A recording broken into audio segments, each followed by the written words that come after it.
Hey, what's going on? It's Bill Burr, and it's time for the Monday Morning Podcast for Monday, January 17th, 2022. Gonna have fun saying that this year. How are you? What's going on? How was your goddamn weekend?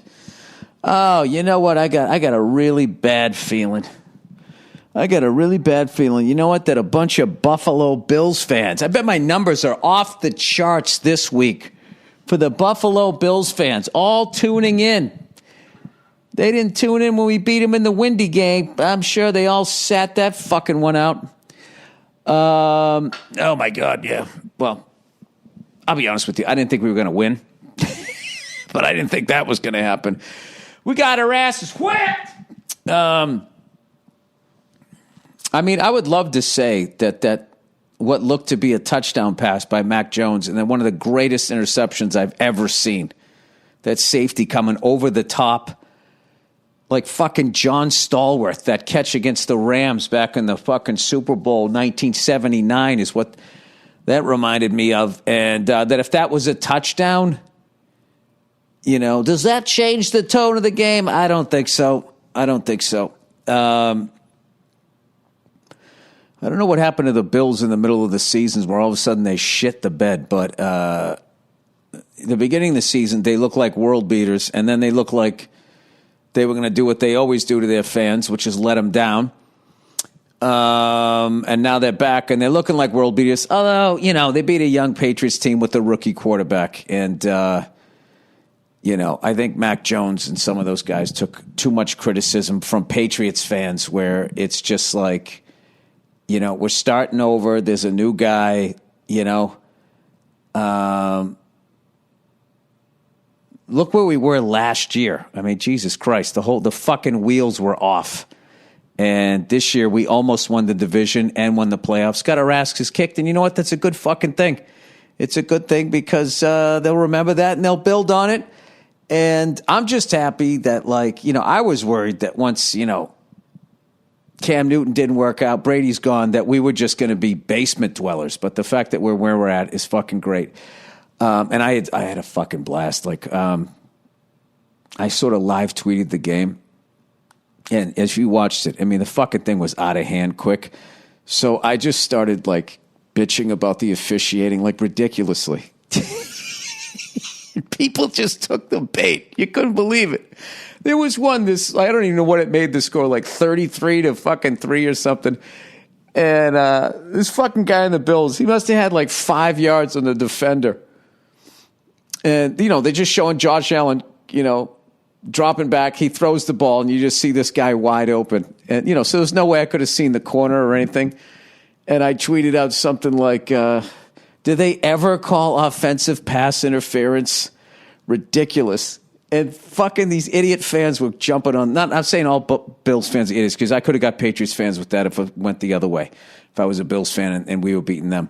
But I just had a fucking blast doing that. And then I was doing like the stupid, you know, sports talk radio stuff. Like, are they taking their foot off the gas a little too early? But I will say this.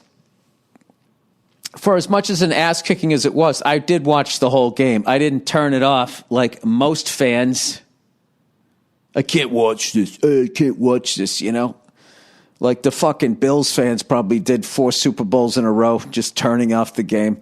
I'm really getting tired of how much they glorify Bills fans.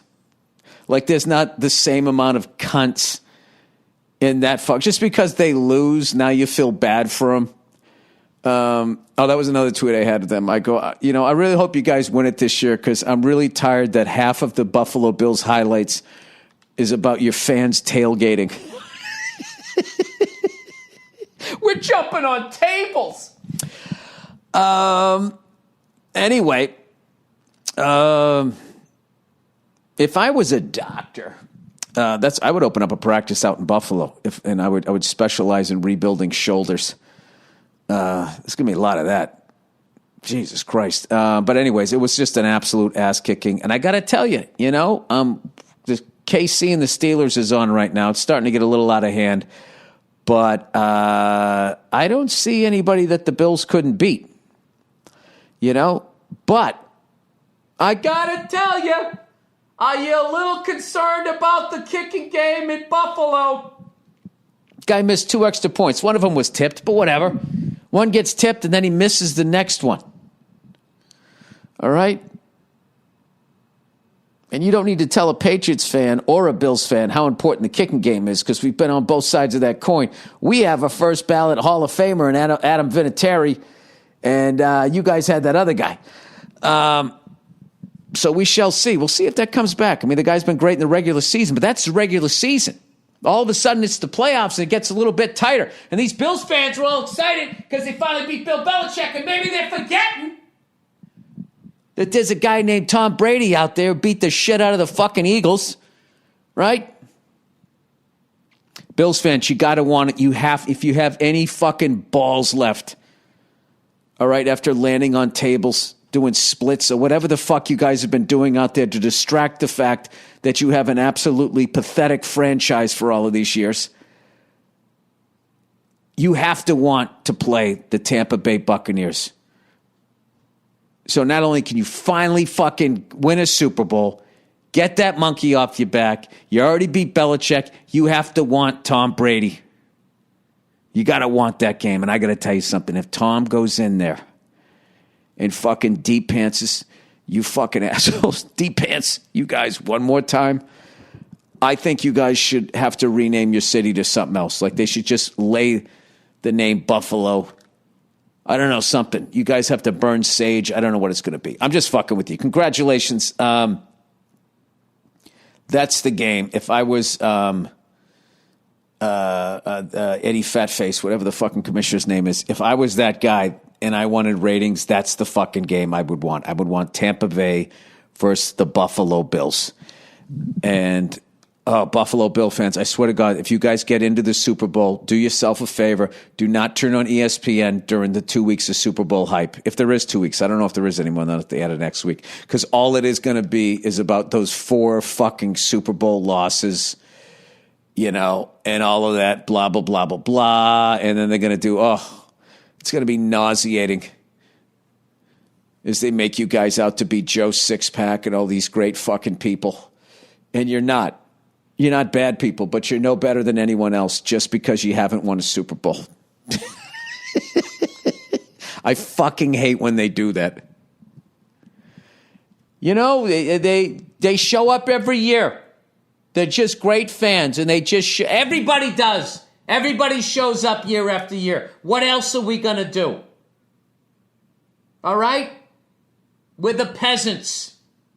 We can't invent things. We're not smart. We go down to the Coliseum. Throw them to the Lions. That's what we do. We go to a UFC event. And the second it goes to the ground for longer than 15 seconds, we start booing. We're morons. Of course, we're going to keep showing up. Anyway. So, plowing ahead here. I missed a lot of the play. I watched the Patriots game. I really didn't watch anything else. I went out and I flew today. I'm in pre-production on this project that I was lucky enough to get going. So my days are jam-packed, and if I have to fly, so I don't forget how to fly. So today I flew up from Los Angeles all the way up to Bakersfield. And there's a couple airports up there, an uncontrolled and a controlled, meaning one doesn't have a tower and the other one does. So I went to the uncontrolled. They got fuel there. And, deliberately went up there light just because try to, there's always a little tricky thing when this one's got this weird thing where you stick your gas card in and then it fucking asks you what your password is. And I thought it was for my credit card. And I was getting it wrong for like 10 minutes, but they're like printing a slip, and you got to take the slip and then read the password. I don't know what the fuck it's. So anyways, but it was fun. And we ended up going, over to the controlled one. And then we flew out to the east, and there was a couple of uncontrolled ones, and they had like these glider airplanes out there. This really great little restaurant called the Raven or something like that. Raven's Nest. And, I was just watching these planes like towing these gliders out there, and it's just like I was talking to my instructor going, those have to be like some of the best like pilots out there as far as like if they're ever in a Cessna and there's an engine failure, you know, I don't think they're that the only thing I would think is that those gliders can glide a lot longer and farther, so they got to like take that into consideration. But like, it's every single landing that they do is essentially an engine failure. It's really fucking amazing. So we were watching these planes like tow them out and stuff, and yeah, it was amazing. And it was really windy when we were up there. We were heavy. We had fuel. We had 2 people in there, and everything was good. And then, you know, I went to go off the little the taxiway, and I made a left and just got spun around by the wind. The low RPM horn came on. I was like, what the fuck? So I learned something there. You know, did the dumb thing is I started going down to the ground. I started pulling the collective up instead of putting it down. So it got a little hairy there for a second, but then I was able to kind of like figure it out. The help of my instructor, whatever, but I never fly at that altitude, so I was just like, all right. So I learned a whole bunch of shit just in those couple of seconds. So that also was flying, and by the way, none of it was. I mean, it was like literally like, you know, I'm like a foot off the ground, so it wasn't anything crazy. It's just one of those little squirrely things that can happen if you're at a high altitude with a lot and you're heavy. So anyway, I just kind of flew all around out there. I'm kind of liking flying up there. I've kind of flown over LA for 6-7 years, and I'm bored with it. And then you get out there in the desert, and it's amazing, and there's like nobody out there. And then also, if you ever had a problem, you can fucking put it anywhere, as opposed to like when you're in LA where there's all kinds of like wires and fucking all kinds of other bullshit, houses, people, that type of stuff. So anyway, I been doing that, working out, trying to get in shape, man. By the time you hear this, I will be in New York City. We are doing the 9th sort of annual, you know, with this fucking COVID shit. We had to miss a year. So the 9th annual, 10th year since we've been doing it, but the 9th annual Patrice O'Neill comedy benefit. I got a whole bunch of new shit. I went out and did like 25 minutes the other night here in LA, and I just had the best time, just like not doing anything that I did at Red Rocks, having a fucking great time. Ran into a buddy of mine I hadn't seen in a long time, shooting the shit with him, got all caught up. So I'm looking forward to doing all the new shit and seeing how that works back east. And also somehow trying to go into New York City and not getting COVID. That shit is getting like beyond contagious. But I'm just going to keep doing what I've been told to do, and I don't know. It just seems to be working. Dude, you know what I think you should do? Why don't you just do what the smarter people say to do? Dude, they're not that smart. I have the internet. Okay. I was talking to somebody the other day who had gotten it the second time and got over it and was saying, like, I need to go to the doctor. There's not something, I'm not breathing right. There's something wrong with me. And I'm just like, yay. Okay. Hey, man. What is that, the Third Amendment? I can breathe in a virus if I want to. All right, do it. Have fun with that. You do that. You enjoy that. Me, I'm opting out. Absolutely fucking opting out on that bullshit. So, anyway, why can't I get fucking comfortable here? You know why, Bill? Because you've never done a studio. That's why. If at some point you ever did a studio, it's so stupid. You know what? I'm like, you ever walk in one of those fucking restaurants? And these are a pet peeve of mine. You know, like you go to a place like, oh my God, dude, they have the best salami sandwich. There's an old guy. He's been doing it the same fucking way for the last 30 years. And you show up and it takes like 90 minutes to just order. I swear to God, I will walk across the street to a fucking McDonald's before I do that, you know? That is, I swear to God, I've done that so many fucking times. I'll see something on the internet, everybody says it's the spot, and I walk, and at the second I see the line, I go, fuck this. And I go into a Wendy's.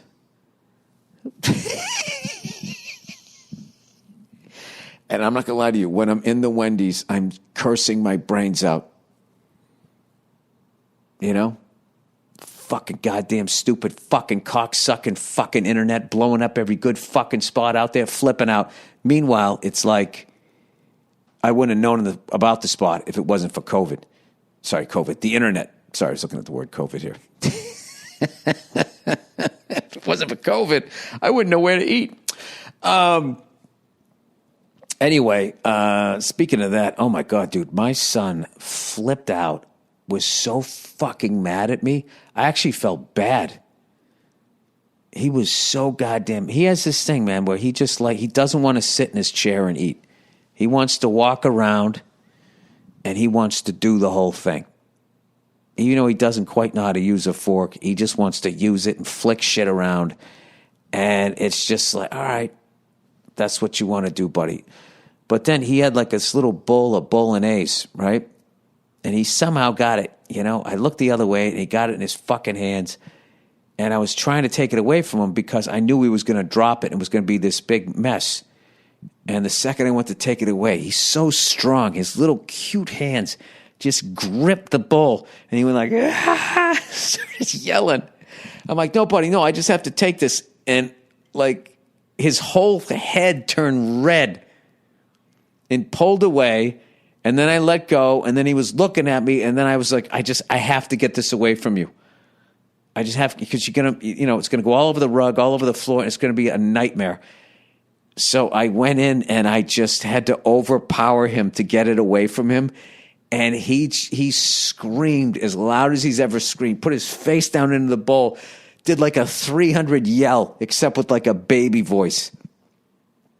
He was so fucking mad at me. And I got it away from him. And then he just ran at me and just threw his fucking arms all the way up. Like a fucking gorilla at the zoo. Like he was just going to beat my ass. And he came flying into my legs. I was just like, oh my God. And I put it down. I was just going, I'm sorry, buddy. I'm sorry. He was so fucking upset. It was awful. Like it like ruined for like 2 hours of the day that I made him that mad. Even though, you know, I was doing the right thing. I mean, I fucked up as a dad that he got a bowl of bolognese in his hands. What the fuck was I thinking? I wasn't. But he got so goddamn mad at me. And, yeah, it fucking broke my heart for like 2 hours because I know what a big deal that is. That's his world, you know?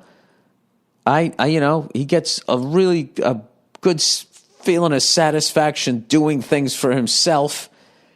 And I took that away from him, and he doesn't understand that it was for his own good.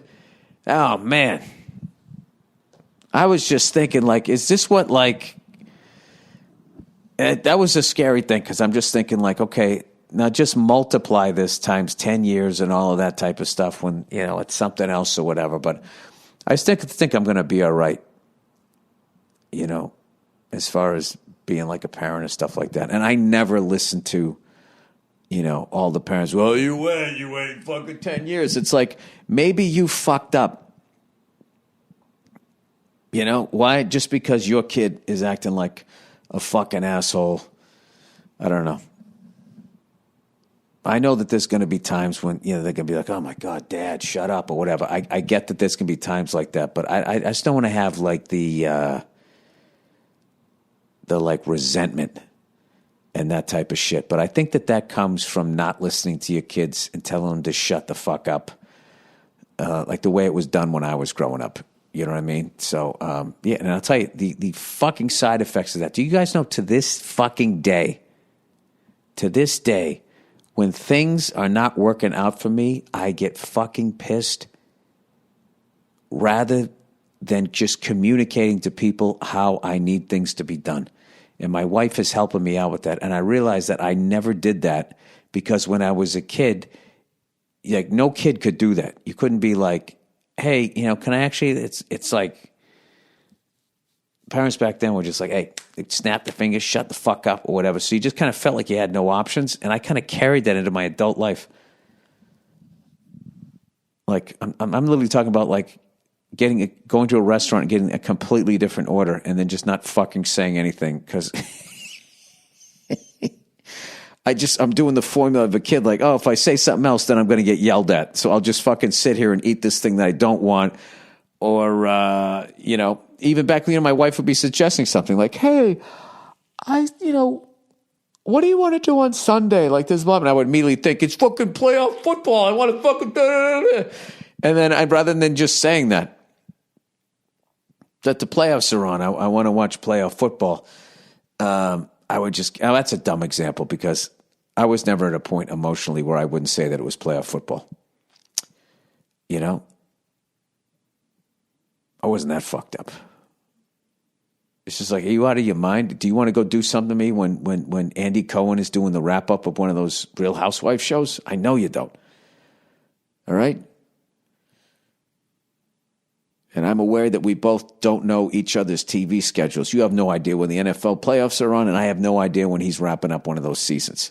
But if you tell me that that's what you're watching, I get it. It's important. Oh, fuck, you know what we're watching? We're watching this fucking show. I can't even believe it's real. It's this true fucking crime. They're like, there's this fucking family like in South Carolina where like 3 generations of them were like basically the DA of this small town, and they knew all the cops, and they just had all of this fucking power. And then they have this fucking kid, this little bastard, for not raised right. He goes out, he boozes on a boat. Everyone's telling him not to drive. He hits a fucking bridge. This girl gets killed.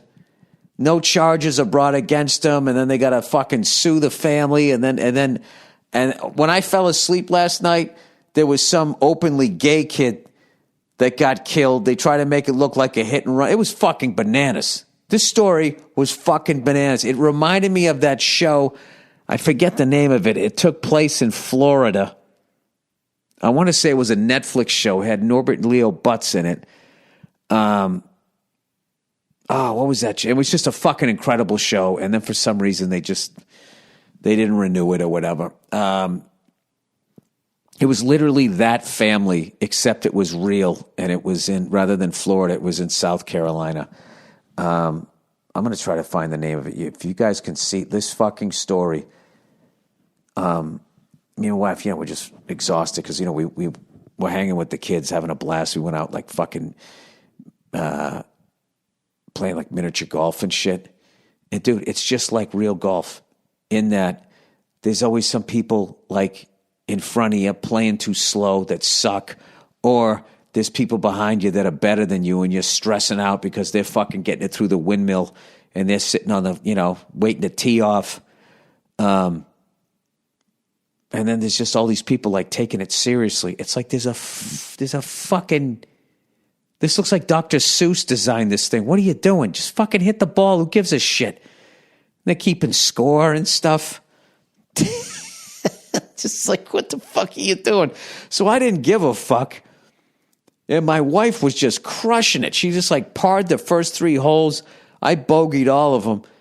And then like the reverse happened where it's funny. Like my daughter is so much like my wife where they both stopped giving a fuck on like the 12th hole. They were both bored. Like my wife didn't give a shit anymore. My daughter's climbing on fucking rocks. And at that point, like I'm trying to, now I give a fuck. I'm trying to par every hole. Yeah, we had a good time. Went to the arcade. We just did just total fucking white trash afternoon. It was fantastic. And then we went out to this old school diner and just got some fucking malted milkshakes or whatever. But anyways, what the fuck was I talking about? I don't even know what the hell I was talking about. What the hell was it? I don't know. Who knows? Anyway, let's do some of the reads here for the week. By the way, all right, BetMGM. BetMGM has arrived in New York. Oh my God, 5 boroughs of degenerates, right? Is it 5? Brooklyn, Queens, Bronx, Manhattan, Staten Island. Oh, my God. Talk about sports betting in New York and how big a deal it is. It's a huge deal. It's a huge deal because New York City looks down on New Jersey. They think that they're better than them, and the last thing they want to do is to go in and have to drive through the whole fucking state to go down to Atlantic City to try and go to the Trump whatever before it goes out of business again. If you're in the state of New York or any other state where BetMGM is live, sign up using bonus code Burr, B-U-R-R, and you get $200 free after placing your first $10 bet regardless of the outcome. Here's how it works. Download the BetMGM app and sign up using bonus code Burr, B-U-R-R. Place your first $10 bet on any event. You receive $200 in free bets right after you place your first bet. Talk about how you and Paul have been working with BetMGM all season, making picks, and who you like for the rest of the playoffs. Oh, well, I would have done that anyways. So me and Paul Verzi have been working with BetMGM all season, making picks. And actually, both of us on the Anything Better podcast, we both picked 4 games a week and bet against the spread. And both of us were like 4 or 5 games over 500 after betting like 72 games against the spread. I mean, come on. I mean, who the fuck am I?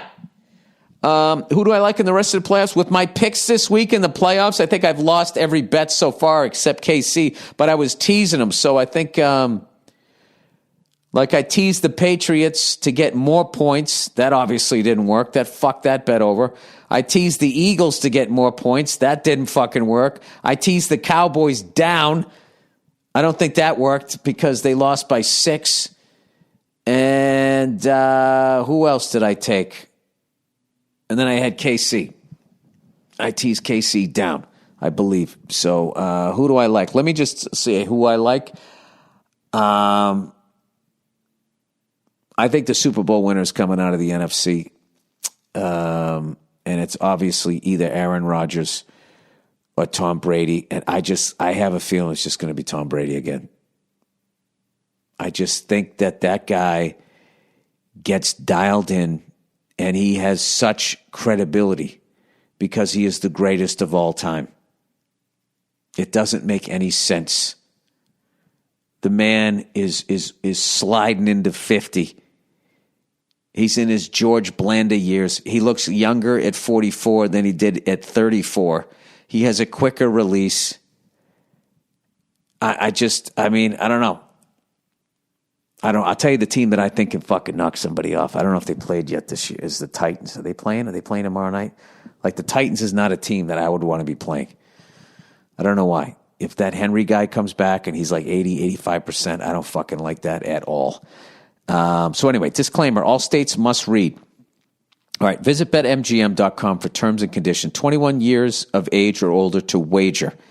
In Arizona, Colorado, D.C., Iowa, Indiana, Louisiana, Michigan, Missouri, New Jersey, Nevada, New York, Pennsylvania, Tennessee, Virginia, West Virginia, Wyoming, and Washington only. I did that with abbreviations, with state abbreviations. Thank you very much. All promotions are subject to qualifications and eligibility requirements. Rewards issued as non-withdrawable free bets or site credit. Free bets expire in 7 days from issuance, excludes Michigan. Disassociated persons, please gamble responsibly. Gambling problem? Call 1-800-NEXT-STEP in Arizona, 1-800-522-4700 in Colorado, D.C. I'm not reading all of this shit. 1-800-2 in Colorado, D.C., Louisiana, Nevada, Wyoming, Virginia, 1-800-270-7117 for confidential help.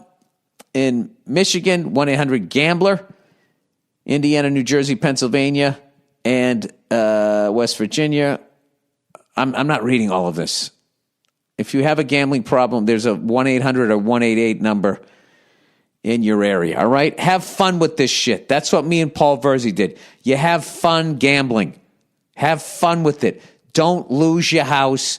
Don't lose your marriage. Don't lose your kids' college education. Have a good fucking time, all right?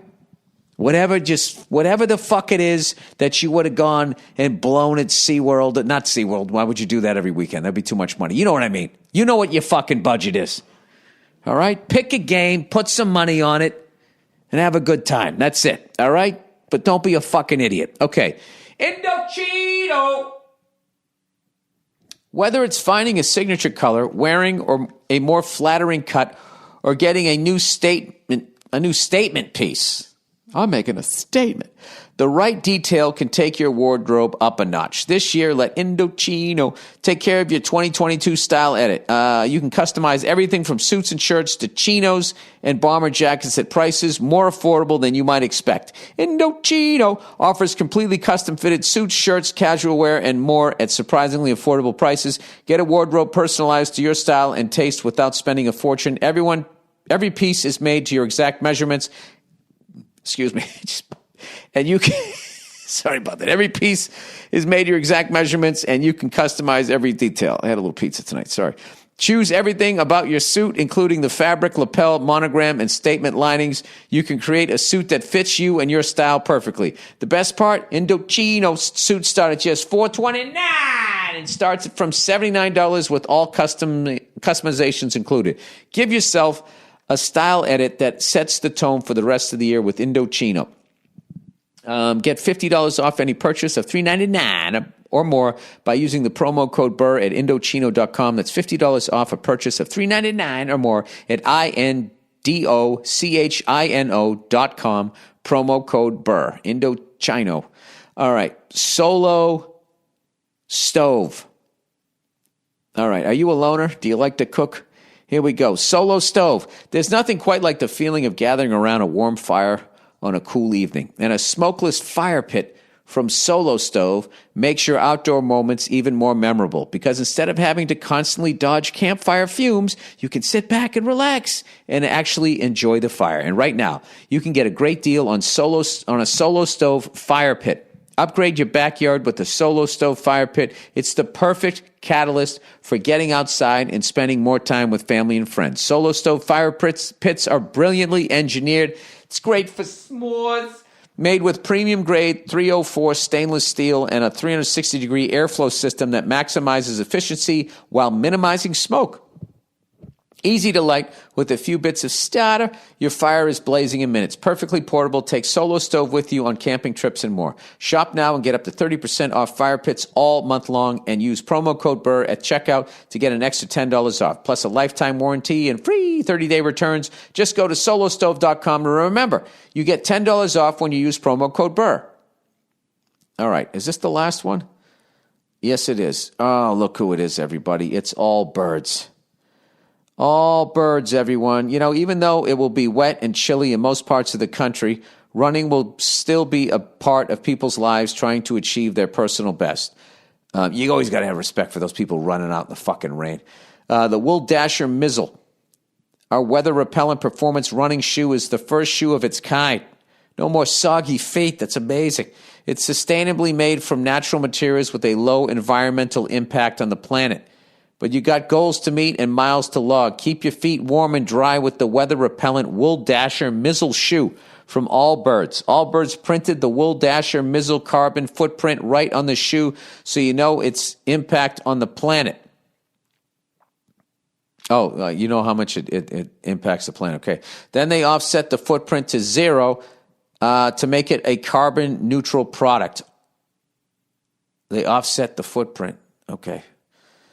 All right, because we're not talking about the sneaker or your foot. You're talking about a carbon footprint. Jesus Christ. Allbirds built the Wool Dasher Mizzle using natural materials to have a low environmental impact so you can break a sweat without breaking the planet. By the way, people wrote this copy. The copy is fine. I'm just stupid. Please don't send those poor people back to the fucking writer's room. And if you're going to, can you up their per diem for lunch? This winter, keep our feet cozy and dry. Keep your feet cozy and dry with Allbirds. One word, Wool Dasher Mizzles, Mizzles. Discover your perfect pair at allbirds.com today. That's ALLBRDS.com. Oh, yeah. All right, that's it for the reads. Okay. All right, let's see what you guys had to say this week. All right. Okay, look at Apple Watch. Hey, Billy Crimson Crotch. Even though that's recycled, I've heard that one before. I still love that one. First of all, avid listener to the podcast, and I loved F is for Family. Well, look at you. Aren't you just a salt of the earth son of a bitch? God bless you.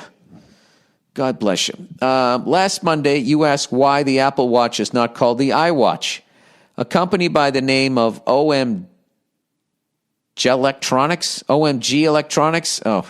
my God, electronics. Got a trademark on the name in 2012 before Apple did, probably in hopes of getting money from Apple when they inevitably followed the iPad, iMac, and iPhone with the iWatch. So Apple avoided that altogether and called it the Apple Watch. Oh, isn't that nice? I feel bad for the people at OMG Electronics. It would have been nice if they threw him a little bit of cash. Keep up the good work and come back to L.A. Saw you in Long Beach and you killed. I fucking root for people like that. You know, if you're going to do some shit like that, you anticipate it. You can't get mad at that. You know, like that fucking guy. Remember that guy who he cornered the market on hand sanitizer right before the pandemic? I mean, the guy was one of the great calls of all time. How many times have they told us something's coming? SARS and all of this shit, Y2K, it never fucking happens. This guy's like, I think this one's real. I got a feeling in my gut. I'm going to fill up my garage with fucking hand sanitizer. And that's what the guy does. And he gets vilified for price gouging fucking hand sanitizer and all of this shit, right? And then meanwhile, all the corporations can do it and nobody gives a fuck. Fucking gas is like on its way to being $6 a goddamn gallon. Nobody even used it last year. You should have a whole bunch of extra. Or whatever, 2 years ago, in 2020, nobody even fucking used this shit. I don't know. All of this is just fucking emotion. I don't have any goddamn facts behind this shit. All right, if I were a dictator. Oh, this is one of my favorite things, and you guys are really responding to this. It's a fun thing to fantasize about being a dictator, isn't it? I fucking enjoy it. I really fucking enjoy it. If I were a dictator, if you weren't a doctor and you were questioning doctors, the next time you needed surgery, I'd make you perform it on yourself. If I were a dictator, hi, Bill. If I was a dictator, I will make it illegal for 14-year-olds and below to own a smartphone. Thank you. Thank you. I don't understand that on any fucking level.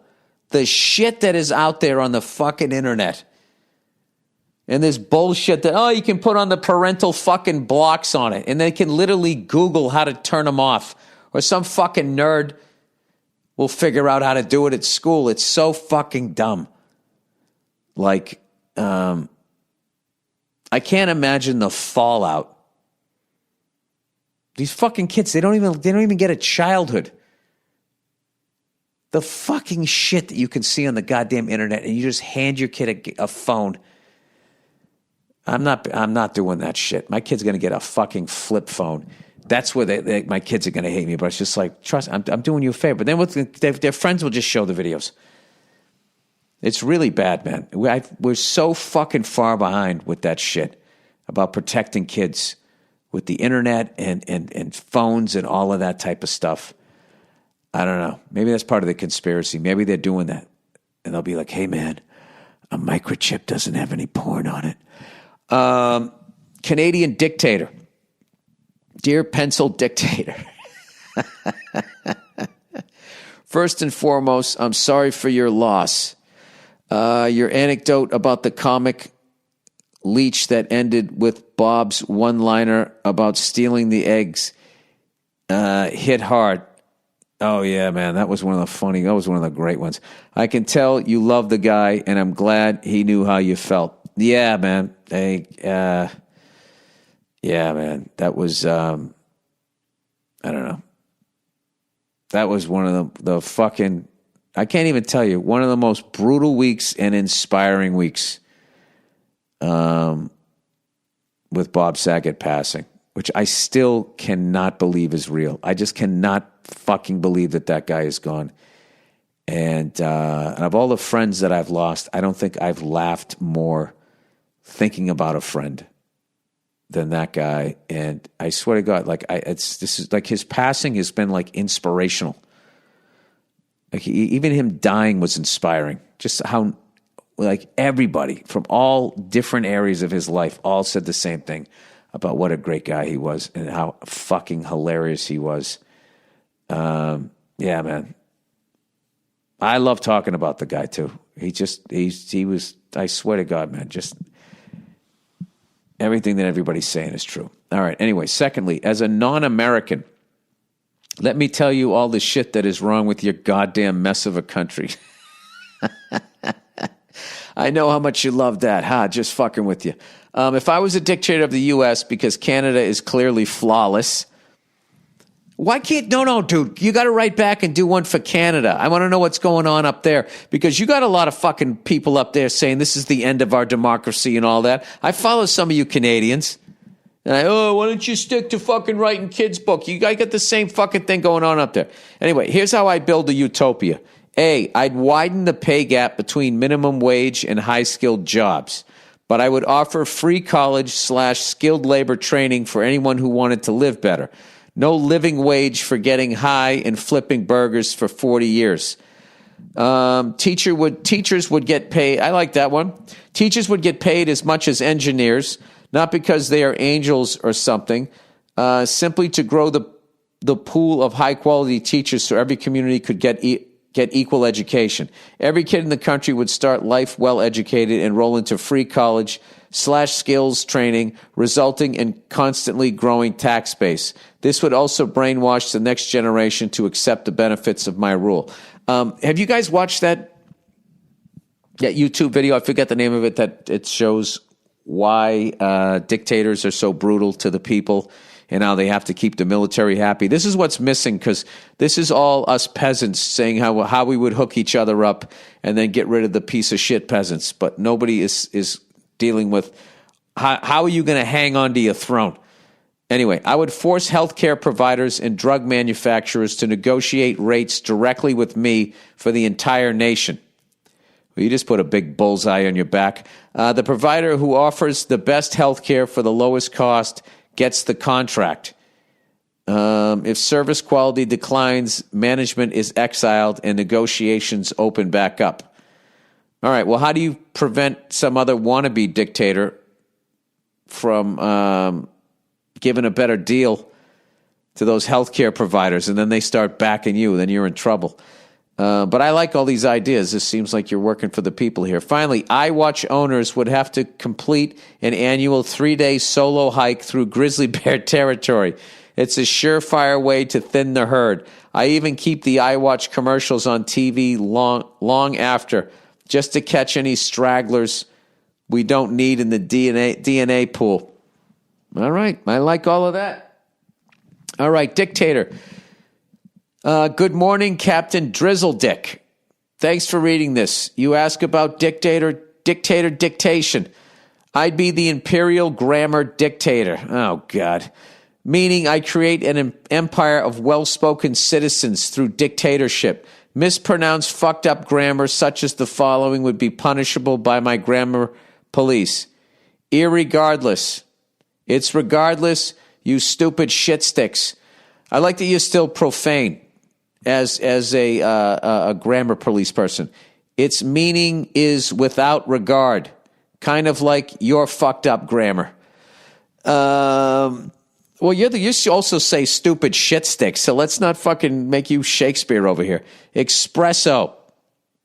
There is not one single X in the word espresso, or especially for that matter. What do I say? I think I say espresso, don't I? Although you wrote espresso, so I said espresso. Can I get an espresso? Can I get an espresso? I think I say espresso. I think I say it with an X. Like I learned a long time ago, it's etc. Is that how you say it with, or etc. I forget it. I was never good at this shit. Confusing singular with plural. Is there any more of them? You Californians are horrible with this. Is equals singular. Are equals plural. Is there any more of them? Are there any more of them? Oh, Jesus Christ, dude. Oh, my God. I feel bad for the woman in your life. Holistic. Another Cali special. Fucking overused crap word. All right. I'll go with this one. It is indeed a word, but it doesn't make you sound hip, cool, or smart. It makes you sound like a fucking douchebag. It just makes me sound like I'm going to fucking pay extra money for something that shouldn't be, probably should be 25% cheaper. And there's no way for me to prove if this thing is actually going to do what it says. It started like artisan ice cream. Just go across the street into a fucking, pharmacy and buy the same ice cream that the people who are like 80 years old have been eating it their whole life. They're still alive. All right. First offense, a written warning. Second, $100 fine. Third, mandatory 8-hour grammar class. 4, you are shipped to a containment camp on the east side of the Salton Sea until deemed fit to re-enter our well-spoken dictatorship. Well, look at you, you're really into grammar. You're not into violence. I don't know. There'd be a bunch of people, dude, I don't fucking care. I'm out here, fucking son. They're feeding us, right? Hey, is there any more of them Miller Lights? All right. If I were a dictator, hey, Bill, if I were a dictator, the first thing I would do is set a daily limit to the number of words each person can say. Wow. If anyone speaks more than they are allowed, they will be drone struck. Okay, now here's somebody ruling with an iron fist. Next, anyone with a longer dick than me will be killed immediately. Unfortunately, that's going to be a lot of people. But what about all the guys that have the same size dick as you? If you want to be the John Holmes with a 5-incher, you got to kill everybody down to 4 inches. Next, all guys will have to work as banker cunts, lawyers, or politician.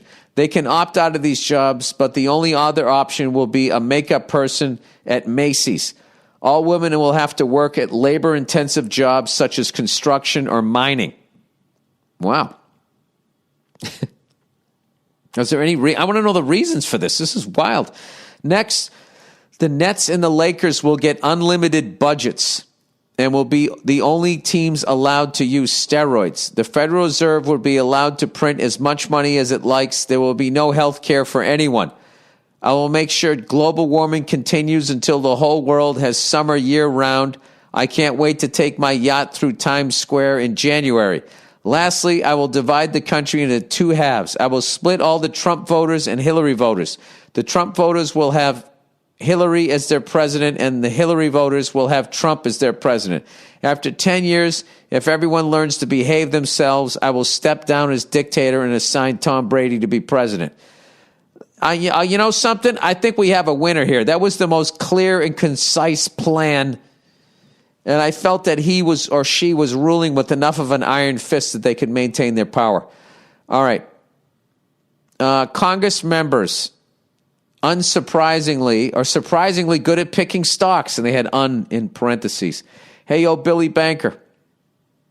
You're always talking about the corruption of both the blue ties and the red ties, so I thought you'd find this article interesting. It analyzes the 2021 stock market trades of members of Congress, and surprise, surprise, they do pretty well. In fact, in 2021, they beat the market. If you really want to get heated, you can read the full article. Oh, Jesus. I mean, they're grossly underpaid. They're grossly underpaid, so they're susceptible to corruption, bribery, and all of that. That's fucking hilarious. It's just so fucking... Yeah, and everybody there is like a fucking millionaire. What do you make as a congressman? It's like, what, 125, 150 a year? Is that what they make? The president or like 200, 250 or something? Yeah, they're not going to sit around taking all that shit, and once every, I don't know how long, a bunch of people from a Dave and Buster's are going to storm through there and kill some people on January 6th without making a little money. All right, here are just a few interesting facts from the report. Hundreds of millions of dollars have been exchanged in the stock market by our elected officials in 2021 alone. In just equities, Congress bought and sold nearly $290 million throughout the year. These are people that make $250,000 a year? Hang on a second. All right.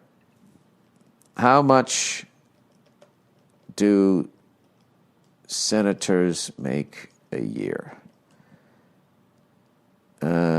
Senators in the House of Representatives make $174,000 a year. And collectively, they sold nearly $290 million in stocks last year. They've been doing that forever. He did really well. She did really well in the private sector. Oh, did she? In 2021, the Congress beat the market. This report shows which sectors were preferred by each party and branch. Oftentimes, huge trades amount could be attributed to one or two members. Big legislative, so they're not all corrupt. There's a couple of people. Oh, God. Big legislative events, such as the infrastructure bill getting passed by the Senate, were often preceded by politicians trading in the sectors affected. I mean, that's not insider trading. There were tons of, they probably just give stock tips to the fucking cunts on Wall Street. I don't know who police it, and they just let them get away with it. There were tons of unusual trades where politicians made millions of dollars. Yeah. And they won't get any fucking shit for it. And that is why that they just, I don't know. Once again, like I said, they go after, like they go after comedians and shit. What we need to do is we need to get on the inside of the stock market or something. Be able to make some of these cunts some money. And then they'll stop fucking with us, I guess. Although I kind of feel like they have. Doesn't it feel like it's kind of over? All of that cancel culture shit. I just feel like it kind of just died. You know? People who didn't really deserve to get canceled are back. You know? People who should have been, have a timeout or whatever are allowed to kind of put their lives back together, which always made sense to me. Every day there's people who get paroled out of prison who did way worse than most of the people that got in trouble. Not saying all, but most of them.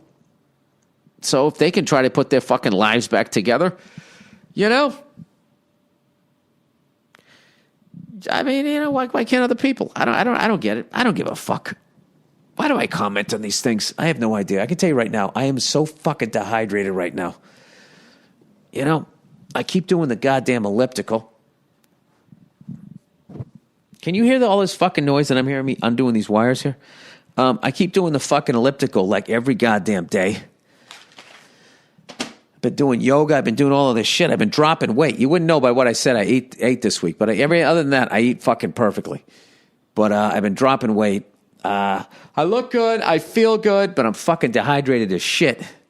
Because, I don't know. I don't like drinking water when I'm doing the elliptical. Because you have to, slow down. No matter how much you slow down, it dribbles down your fucking chin. And I got to keep my stupid mask on. There's this one person at my gym. They don't know that I know, but I know. They fucking put their mask on, and what they do is they double fold it. And they lift it up over their mouth. And then they have it hanging down, and then they're breathing. You can totally see it from the side. I call the person the cheater. But whatever. The fuck are you going to do? So, anyway, I'm going to close this out by, once again, congratulations to the Bills. You guys are looking like fucking world beaters. I am rooting for Tom Brady and the Buccaneers, of course. But my second team is the Bills. I mean, I just, I don't know why. I just want to see Brady get another one. Fucking have 8. Be amazing. Then he gets 8, and then he can go for 3 in a row, which nobody's ever done. Yeah, it'd be fantastic. Because I just love, oh my God, I'm so fucking sick of him. I'm not. Why are you sick of the scene that I wonder if people back in the 1920s were like, oh my God, I'm so sick of Babe Ruth. We get it. You're the greatest fucking baseball player. Were they sick of him? You know there were people. I don't want to go down there and see that fucking asshole. And they didn't go to Yankee Stadium. Or they didn't go to their local ballpark to see Babe fucking Ruth. Why wouldn't you do that? I don't know. You can't be like that.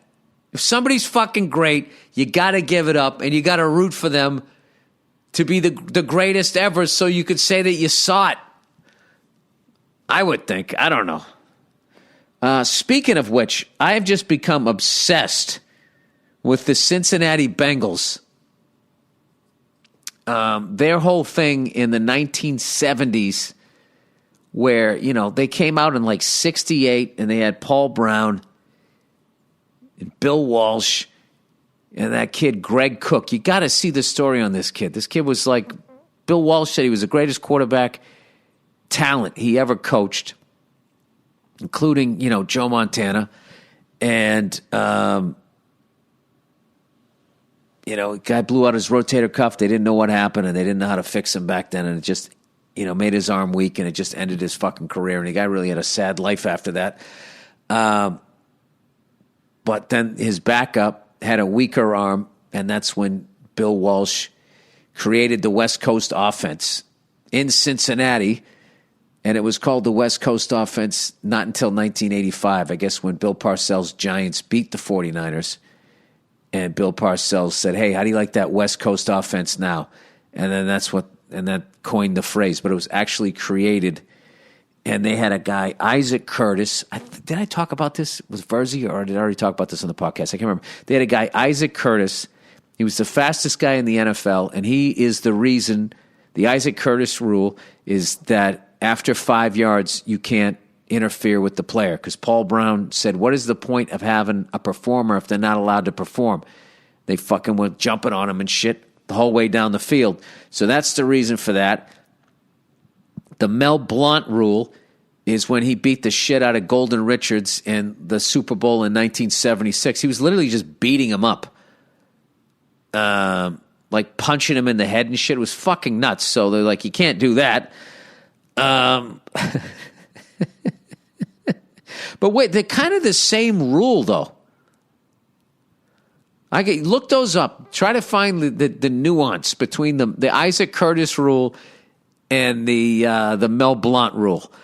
And I'm a big fan of rules named after players, like Sean Avery.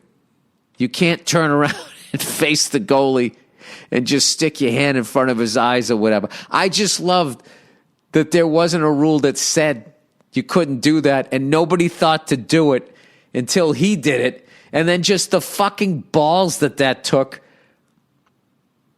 because he has his back to the shooter and there's no padding.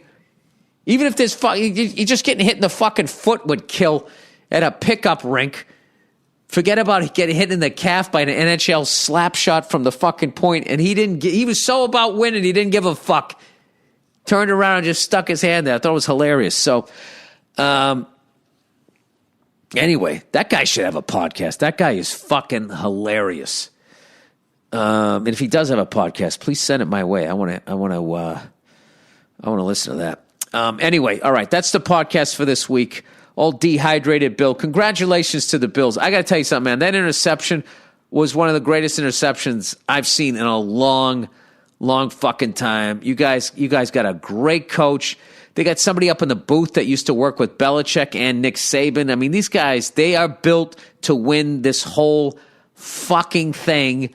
And I got to tell you, man, I think they got a better vibe than those great Buffalo teams of the late 80s, early 90s. I think this one just seems more, they got that cold-blooded serial killer fucking thing that you have to have as a champion. So, I don't know, man. I think that it's going to come down. This is obvious shit. It goes down to KC and the Bills. Unless KC completely fucked it up and the Steelers beat them while I'm doing the podcast here. It comes down to KC and the Bills. And I think the Bills can beat them. Absolutely beat them. And, I was watching tonight and, Kansas City gets down to the goal line. And they do a little razzle-dazzle. And then Patrick Mahomes literally underhands the ball to somebody. Like he would throw to a 3-year-old. And everybody's like, oh, my God. It's like the fucking Globetrotters. I love Collinsworth. He's like, it's like the Globetrotters. It's like, is it? That looks like me trying to teach my daughter how to catch. I was joking on Twitter that like when Josh Allen threw that ball sidearm, if Patrick Mahomes did that, the announcers would have talked about it for the rest of the game. I mean, that is just odd. Look at the angle of his arm. I mean, that is fun. You would think that nobody ever slinged it sidearm before the guy. I will give it up. I never saw somebody throw a no-look pass. I will give that up. But I don't know. There's just something about when he does shit like that. They act like they've never seen it before. I mean, what I'm seeing there was that's just the holy roller turned into a fucking forward lateral. Ken Stabler did that shit 40 years ago. Oh, Bill, you're really going to be an angry old man? Yes, I am. Yes, I am. All right, that's the podcast. Go.